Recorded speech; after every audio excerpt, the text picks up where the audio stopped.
আমতলীতে দুষ্কৃতীদের তাণ্ডব, থানায় অভিযোগ জানিয়েও বিচার না পেয়ে আতঙ্কে আক্রান্ত পরিবার। আগরতলার আমতলী থানা এলাকায় একদল দুষ্কৃতীর ভয়াবহ হামলার শিকার হয়েও ন্যায় বিচারের আশায় প্রহর গুনছেন সুশান্ত দেবের পরিবার। অভিযোগের তীর স্থানীয় দুষ্কৃতী নিলয় সিংহ ও তার অনুগামী একদল উচ্চশৃঙ্খল যুবকের বিরুদ্ধে। সুশান্ত বাবুর পরিবারের দাবি, গত 4 মে রাতে একদল দুষ্কৃতী অতর্কিতভাবে তাদের দোকানে হামলা চালায়। হামলাকারীরা দোকানের আসবাবপত্র ও সিসিটিভি ক্যামেরা সহ বিভিন্ন মূল্যবান সামগ্রী ভাঙচুর করে। এমনকি অপরাধের প্রমাণ লোপাট করার উদ্দেশ্যে তারা সিসিটিভির হার্ড ডিস্কও সাথে করে নিয়ে যায়। আক্রান্ত পরিবার আরও জানায়, এই ঘটনার কিছুদিন আগেও সুশান্ত বাবুর শ্বশুর মশাইকে একইভাবে শারীরিক নির্যাতন ও মারধর করেছিল ওই দুষ্কৃতী দলটি। এই ঘটনার পর সুশান্ত দেব আমতলী থানায় লিখিত এফআইআর দায়ের করেন।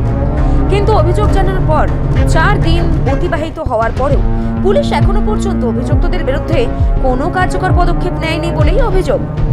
দুষ্কৃতীরা এলাকায় দাপিয়ে বেড়ালে পুলিশের এই রহস্যময় নীরবতায় পরিবারটি চরম নিরাপত্তাহীনতায় ভুগছে। প্রশাসনের এই নিষ্ক্রিয়তার বিরুদ্ধে তীব্র ক্ষোভ প্রকাশ করে সুশান্ত দেব দ্রুত দোষীদের গ্রেপ্তার এবং দৃষ্টান্তমূলক শাস্তির দাবি জানিয়েছেন।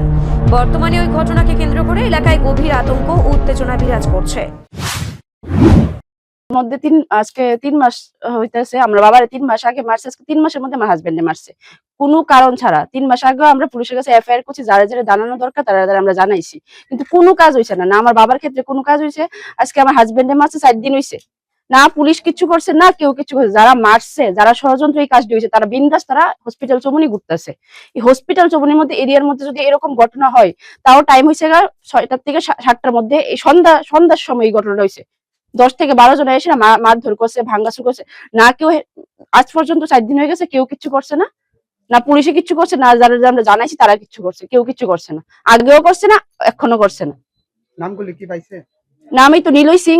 আর নিলয় সিং সারাদিন আসলো ওই দিন কেকে টাওয়ার, এরা সঙ্গে একটা গেস্ট হাউস আছে কেকে টাওয়ার, ওইটার মধ্যে ড্রিঙ্ক করছে।